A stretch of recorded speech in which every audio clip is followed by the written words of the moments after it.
I invite you to open your Bibles to Daniel 1. Daniel chapter 1. There ought to be a rule against leading a song with a bass lead in the chorus right before I have to preach, John. I'm out of breath, but I enjoyed singing it. It's been good to sing with you this morning. It's been good to pray together. I'm so glad we've had so many that were able to swim here this morning. And I bid you safe swimming on the way home, but it is encouraging to see you here. It's encouraging to spend time in worship of our great and holy God and time in His Word. Thank you for being here. Daniel 1, verse 1.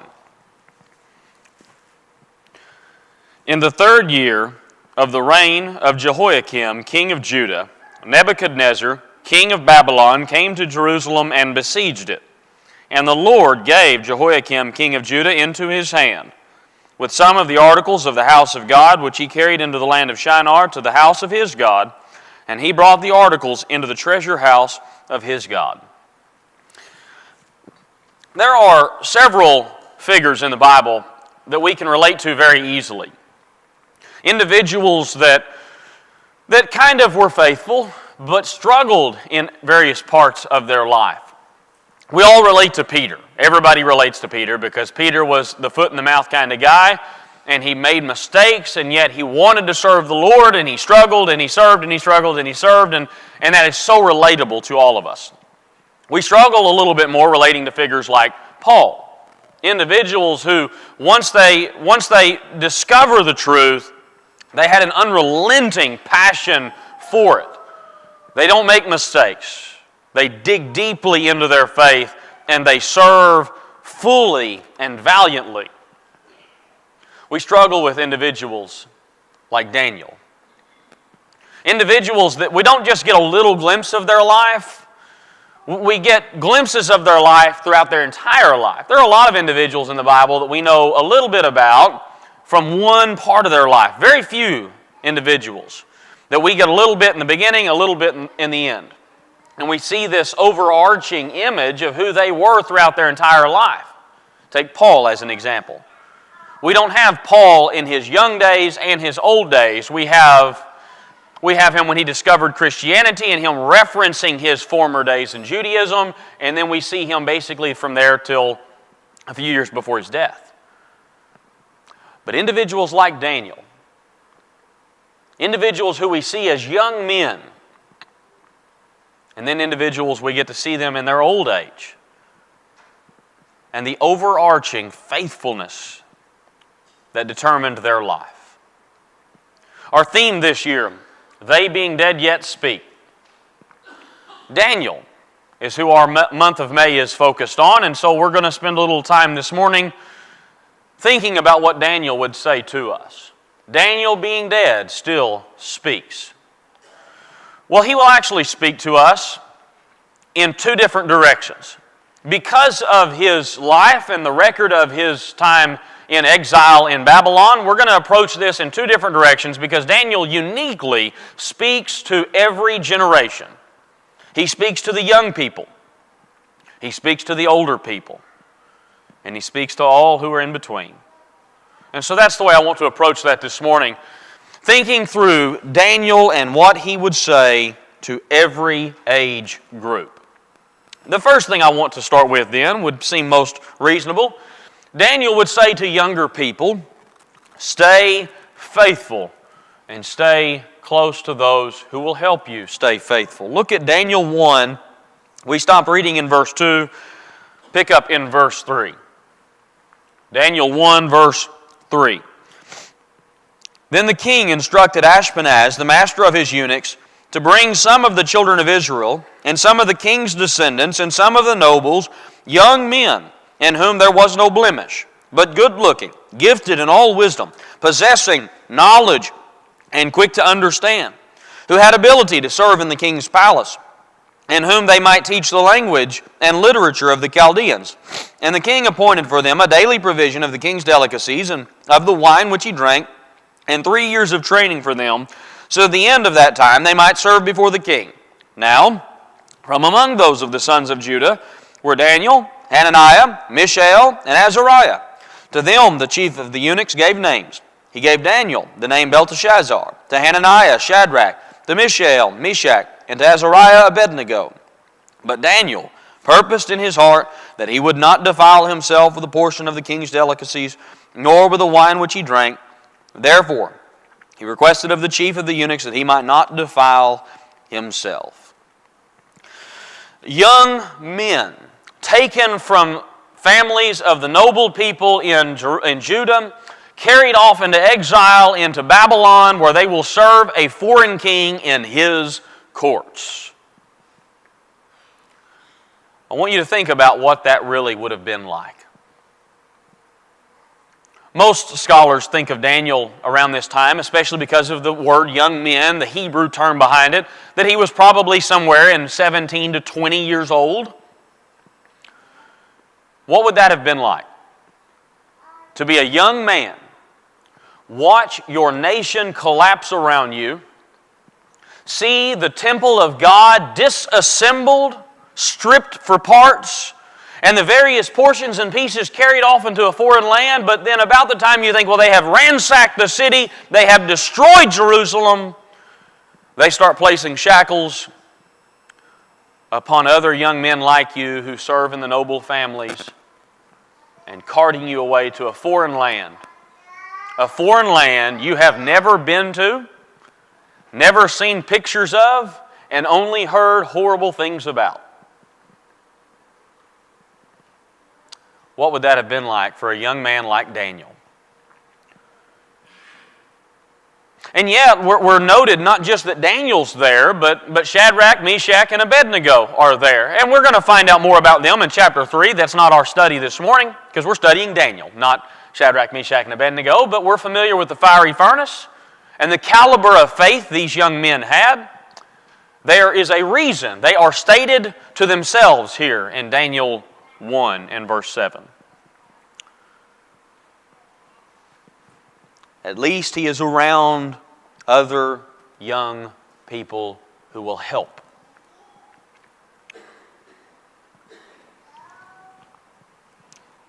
U.S. teens today are more hopeless and depressed than ever before. And you think, well, you're just speculating. No, that's actually from a statistic. The CDC, 26% of teenagers in 2009 expressed feelings of persistently being sad and feeling hopeless. 26% in 2009. That number jumped to 37% in 2019. By 2022, 44% of U.S. teens express a feeling of hopelessness, of depression, persistent sadness. 44%, guys. Maybe almost ironic to say those numbers make me sad. 44%, almost half of all teenagers feel hopeless, sad, and despair in our world. Now, there may be a lot of reasons as to why that is. But I can tell you at least one reason why that is. Because of what we are telling them all the time. And there is some truth to that. There's no question about it. Oh, it stinks to be you. I wouldn't want to be young right now. I wouldn't want to have my whole life ahead of me like you poor suckers. That's what we tell them. We tell them all the time, and we tell them how terrible it is. It isn't like it was when I was a kid. And all we're doing is pumping into them this feeling of hopelessness, desperation, despair, that life is not what it was when I was younger, that life will never be good again. What do we expect them to feel? We all feel the pressure. There's no question about that either. The politics of our culture are terrible. The economy is in the tank. There is no future hope for anything ever being good again. Ice cream is melting everywhere. And it will never refreeze.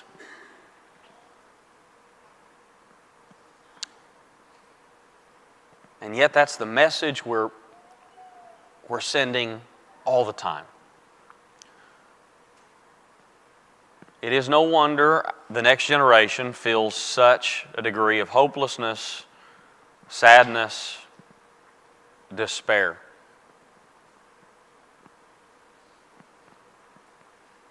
I think Daniel could relate to that. As a young man carried off into captivity in exile in Babylon, and the message he's hearing is, this isn't what home was like. The message he hears is, you should have seen the temple in all of its royal splendor. Remember that, Daniel, remember that.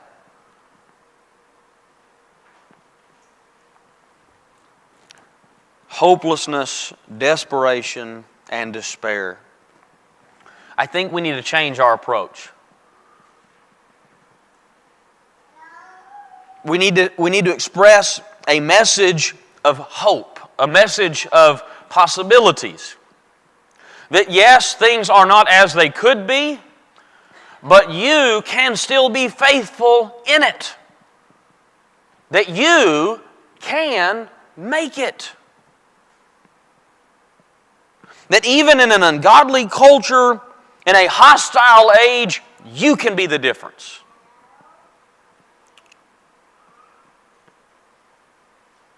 In fact, folks, that's part of what Daniel's facing here in Daniel chapter 1. Opposition to the way things should be for a young Hebrew man. Verse 8, Daniel purposed in his heart that he would not defile himself with a portion of the king's delicacies, nor with the wine which he drank. Therefore he requested of the chief of the eunuchs that he might not defile himself. Now God had brought Daniel into the favor and goodwill of the chief of the eunuchs. This is what Daniel is facing. Daniel is facing a culture that is imposing itself on him and his value system, his religious base. He wants to be a devout, faithful Hebrew man. And the Chaldeans do not want that. What is Daniel to do? Daniel is to be faithful. Daniel is supposed to be faithful to God, no matter what is around him, no matter what's happening to the world around him. Daniel, his job hasn't changed. He is supposed to be faithful, and the message is then, you can be faithful.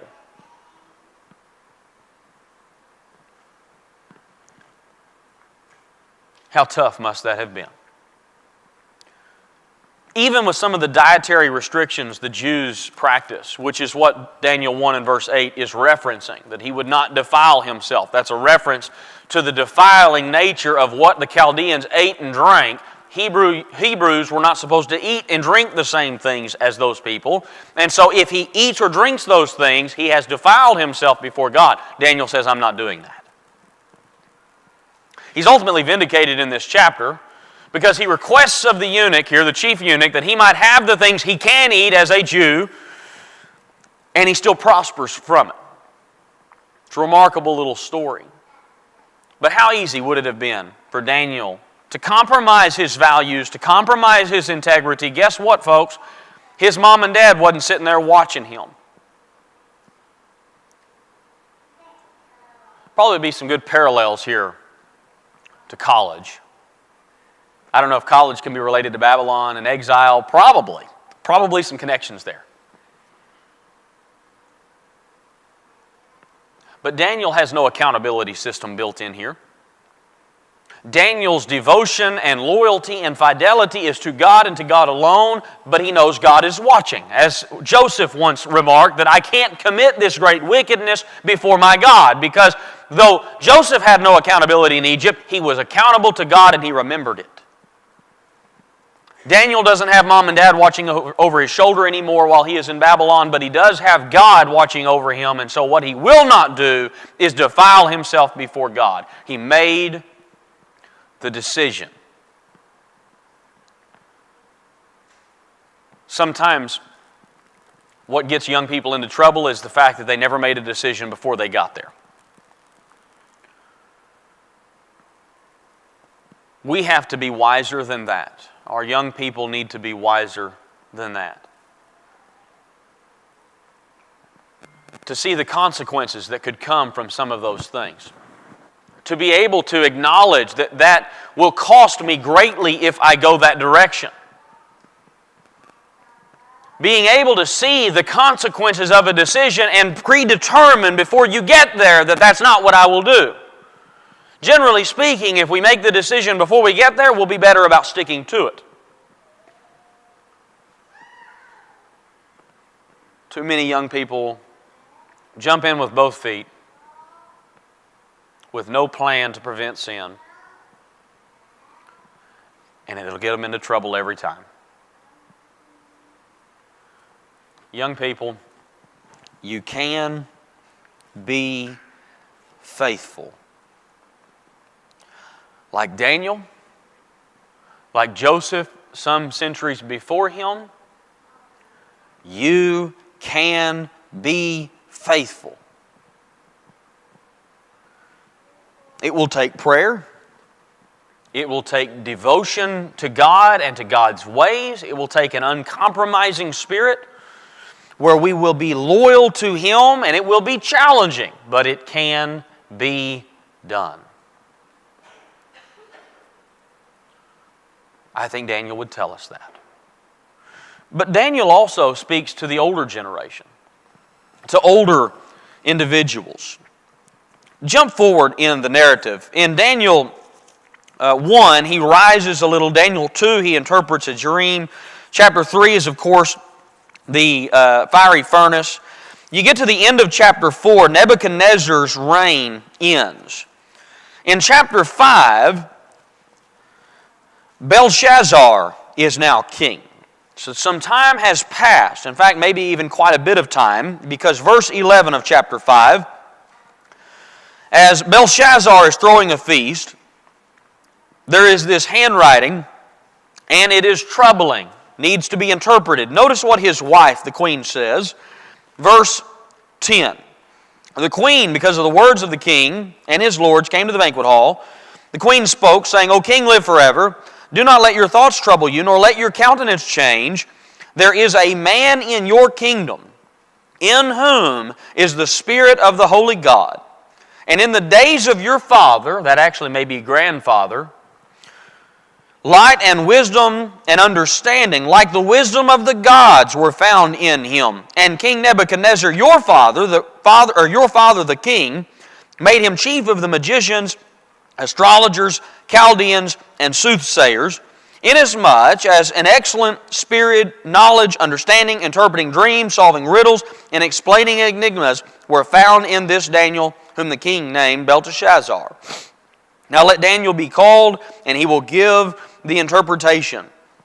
Now this is a little bit of a middle scene here, but I want you to see it because it's important. He would tell older people, older generations, to keep fighting. Never quit. Some time has passed, but listen to the way he is described by the queen. He's described as a man who has light and understanding and wisdom. In verse 12, he has an excellent spirit, knowledge, understanding, interpreting dreams, solving riddles, and explaining enigmas. Hold your spot in Daniel 5. Look at Proverbs, please. Proverbs 1. Proverbs, the first chapter.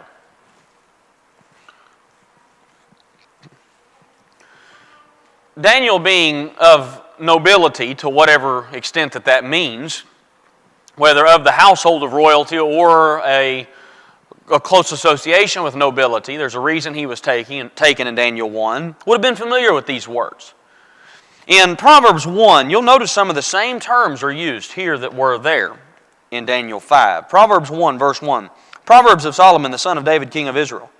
To know wisdom and instruction, to perceive the words of understanding, to receive the instruction of wisdom, justice, judgment, and equity, to give prudence to the simple, to the young man, knowledge and discretion. A wise man will hear and increase learning, and a man of understanding will attain wise counsel. To understand a proverb and an enigma, the words of the wise and their riddles. The fear of the Lord is the beginning of knowledge, but fools despise wisdom and instruction.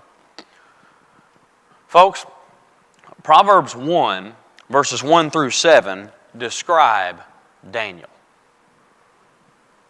They are there to equip the younger generation to be the kind of person they are supposed to be, the kind of people they should be before a holy God. And Daniel exemplifies those things. But here's what's so important about that. Daniel exemplified that in Daniel chapter 1, but Daniel still demonstrates those qualities in Daniel 5. Several years have passed. Daniel is still of that caliber of character. Go back to Daniel, please. Back to Daniel and turn over this time to chapter 6. Daniel 6. Belshazzar dies at the end of chapter 5, and Darius the Mede takes over as king. Verse 1. Daniel 6, verse 1. It pleased Darius to set over the kingdom 120 satraps to be over the whole kingdom. And over these 3 governors, of whom Daniel was one. Listen to that. This king, over all of this empire, has 3 provincial governors. Daniel is one of them.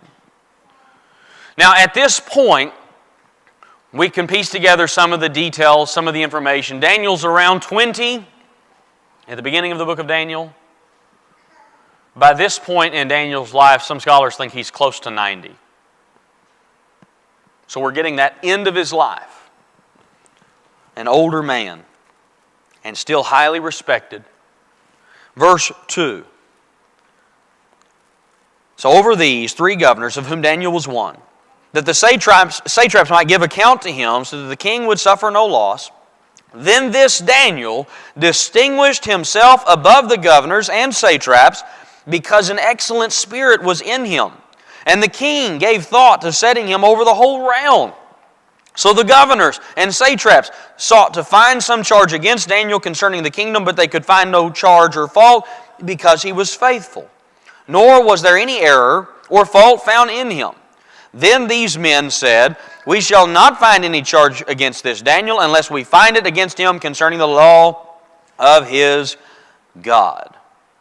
Verse 6. So the governors and satraps thronged before the king and said thus to him, King Darius, live forever. All the governors of the kingdom, the administrators and satraps, the counselors and advisors have consulted together to establish a royal statute to make a firm decree that whoever petitions any god or man for 30 days, except you, O king, shall be cast in the den of lions.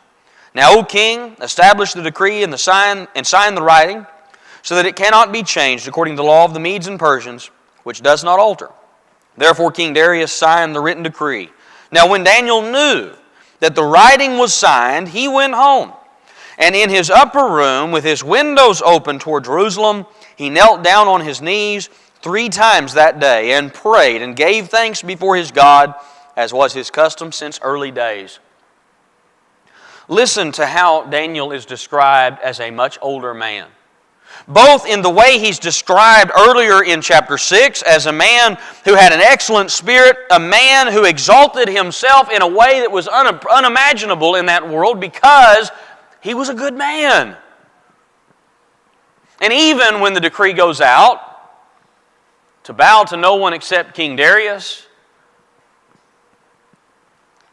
Daniel goes right back to his house and does the same thing he had done always, since early days, as was his custom. Daniel was this kind of man all through his life. He was the kind of man with integrity, the kind of man with character, the kind of man who was faithful. That's who Daniel was.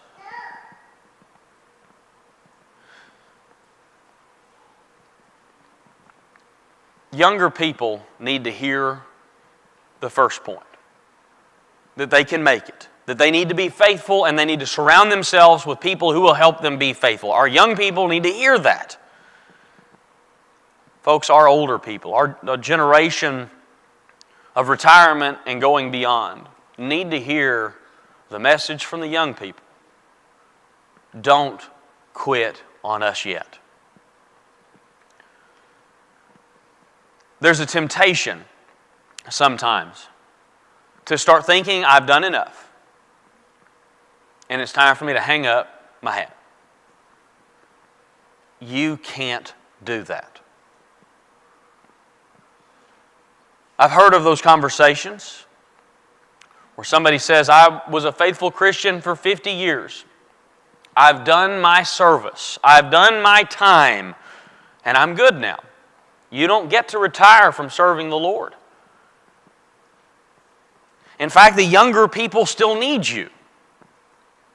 We need your consistency. We need your steadfastness. We need your patience, and we need your help and your guidance and your courage and your faithfulness. We need your help.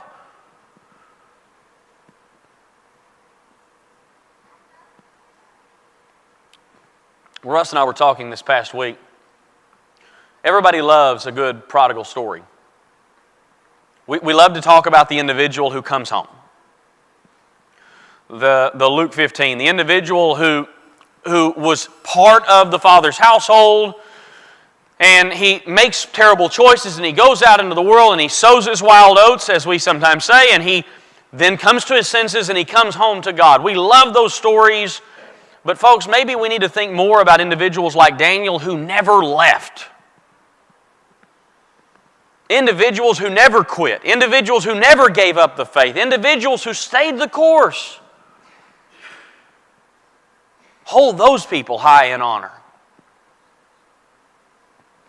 Welcome home the prodigals, the wayward children of God. But looked to those who never left.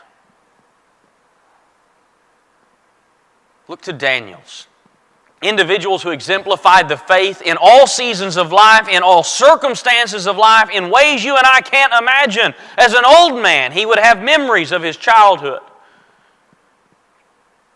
Memories of the temple.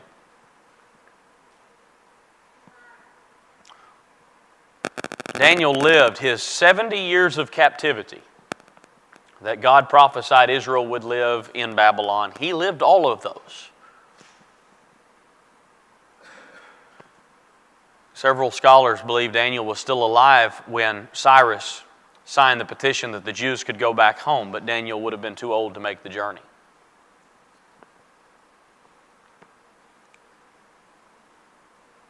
What kind of an impression would that have made? Folks, you can't have the attitude that says, I've done enough. You've got to dig in and do more. You've made it this far.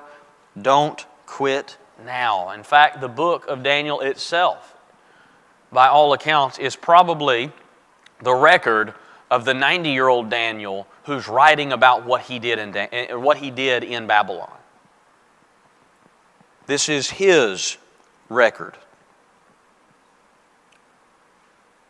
And as an old man, he still set an example for the young to follow.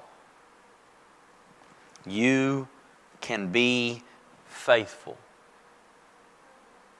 Look at what all God had done for Daniel. And he encourages us still to stay the course. So he speaks to the younger generation. He speaks to the older generation. Folks, he speaks to every generation. He has a message to declare to all people, young or old, in between. Maybe you don't identify as young. Maybe you don't identify as old. Maybe you're kind of in that middle ground somewhere where you refuse to admit either. He still speaks to you. His message is, faithfulness is difficult, but brings sure victory. In fact, folks, that's part of the message of the book of Daniel itself. The overall point in Daniel is you're going to be in exile. You're going to live in a way you didn't want to live. You're going to live where you didn't want to live, away from your homeland. But you can be faithful. Trust in God. Lean on Him. In so many ways, the situation in which they were living was going to get worse for them before it got better. But God says to them, trust me. As you're reading through Daniel, that's part of what's being stressed. Daniel, as a young man, didn't face the threat of fire in the furnace as his compatriots did. He wasn't with Shadrach, Meshach, and Abednego. But Daniel, as an old man, was faced with the lion's den in chapter 6. The pressure became much more personal to Daniel, and the threat of his own life was at stake. But the message still stands. Trust in God. Trust in His power to oversee the world, to oversee all empires on earth. God's agenda is never in jeopardy. Never.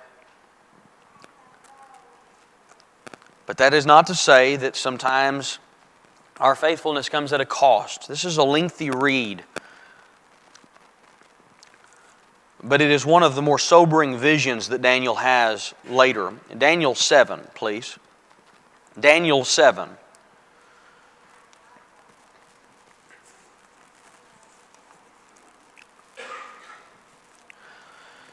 We'll make a few observations as we read through this text. Daniel 7, in verse 7, he sees this vision. And of course, this vision is horrendous depictions. Verse 7, behold, a fourth beast, dreadful and terrible, exceedingly strong. It had huge iron teeth. It was devouring, breaking in pieces, and trampling the residue with its feet. It was different from all the beasts that were before it. It had 10 horns. I was considering the horns, and there was another horn, a little one, coming up among them, before whom 3 of the first horns were plucked out by the roots, and there in this horn were eyes like the eyes of a man, and a mouth speaking pompous words. The adversarial approach to this vision, this is terrible, it's terrifying. Verse 9, I watched till the thrones were put in place, and the Ancient of Days was seated. His garment was white as snow, the hair of his head was like pure wool. His throne was a fiery flame, its wheels of burning fire. A fiery stream issued and came forth from before him. And thousands ministered to him. 10,000 times 10,000 stood before him. The court was seated, the books were open. Look at that vision and imagine what Daniel is seeing here. The Ancient of Days, and he's seated on his throne, and everything around him is magnificent and impressive. Even those who ministered before him, thousands, 10,000 times 10,000. Verse 11, I watched then, because of the sound of the pompous words which the horn was speaking. I watched till the beast was slain, and its body destroyed and given to the burning flame. As for the rest of the beasts, they had their dominion taken away, yet their lives were prolonged for a season at a time. Listen to that. The dominion of those beasts was taken from them. Verse 13, I was watching in the night visions, and behold, one like the Son of Man, coming with the clouds of heaven. He came to the Ancient of Days, and they brought him before him. Then to him was given dominion and glory and a kingdom, that all peoples, nations, and languages should serve him. His dominion is an everlasting dominion, which shall not pass away. And his kingdom, the one which shall not be destroyed. Listen to that. This kingdom belonging to the Son of Man will not pass away. I, Daniel, was grieved in my spirit within my body, and the visions of my head troubled me.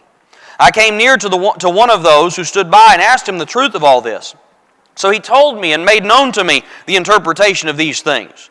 Those great beasts which are four kings which arise out of the earth, but the saints of the Most High shall receive the kingdom and possess the kingdom forever, even forever and ever. Great beast, opposition, terrible kingdoms. But the saints of the Most High shall receive the kingdom. Then I wished to know the truth about the fourth beast, which was different from all the others, exceedingly dreadful, with its teeth of iron, its nails of bronze, which devoured, broke in pieces, and trampled the residue with its feet. And the 10 horns that were on its head, And the other horn which came up before which 3 fell, namely that horn which had eyes and a mouth which spoke pompous words, whose appearance was greater than his fellows. I was watching, and the same horn was making war against the saints and prevailing against them. Do you hear that language? War against these people, God's people, the saints, and it was even a prevailing war. Until the Ancient of Days came, and a judgment was made in favor of the saints of the Most High, and the time came for the saints to possess the kingdom. This other beast, this kingdom, was devouring God's people until God stepped in. Verse 23, He said, the fourth beast shall be a fourth kingdom on earth, which shall be different from all other kingdoms. It shall devour the whole earth, trample it, and break it in pieces. The 10 horns are 10 kings, who shall arise from this kingdom, and another shall rise after them. He shall be different from the first ones, and shall subdue 3 kings. He shall speak pompous words against the Most High, shall persecute the saints of the Most High, shall intend to change times and law. Then the saints shall be given into his hand for a time, times, and half a time. He'll overpower them for a time. He'll persecute them for a time. He'll hurt them for a time. But the court shall be seated, and they shall take away his dominion to consume and destroy forever. Then the kingdom and dominion and the greatness of the kingdoms under the whole heaven shall be given to the people, the saints of the Most High. His kingdom is an everlasting kingdom, and all dominions shall serve and obey him. This is the end of the account. As for me, Daniel, my thoughts greatly troubled me, and my countenance changed, but I kept the matter in my heart.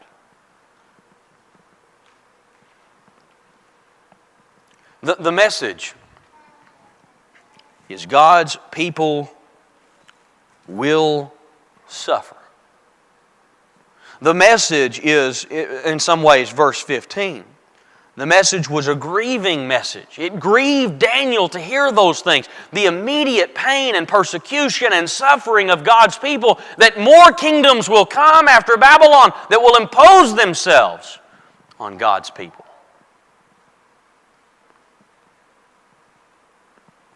And yet when God speaks, all opposing forces are silent. When God acts, they all fall before Him. What's the message of Daniel to a people in exile then?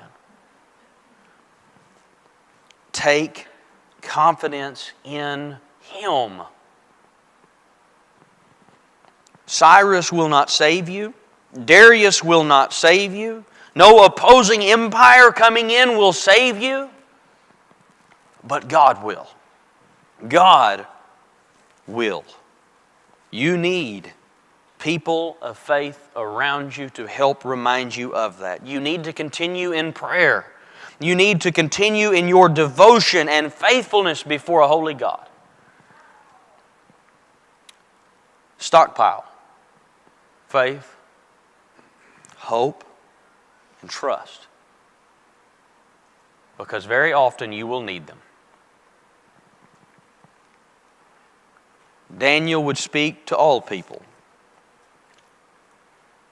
Faithfulness is difficult, but brings sure victory. I love the study of Daniel for much of the same reason I love the New Testament comparison, Revelation. The message is really, really simple. 2 words. God wins. What a more comforting thought to consider. To the life of Daniel in exile, and to the life of us as we live in our exile, awaiting our eternal home before God. Daniel lived in difficult times. but retained his faith in God. Drug away from his homeland as a young man. All that he had known stripped apart and parted away into pieces and carried into the foreign land alongside him. Families ripped apart. And yet Daniel was a man who was resolved to do what was right no matter the cost. And so he was faithful. As a young man, he was faithful. As an old man, he was faithful. He's speaking loud and clear for us, folks. Are we listening? If you have a need of this congregation this morning, we'd invite you to make it known now as we stand and as we sing.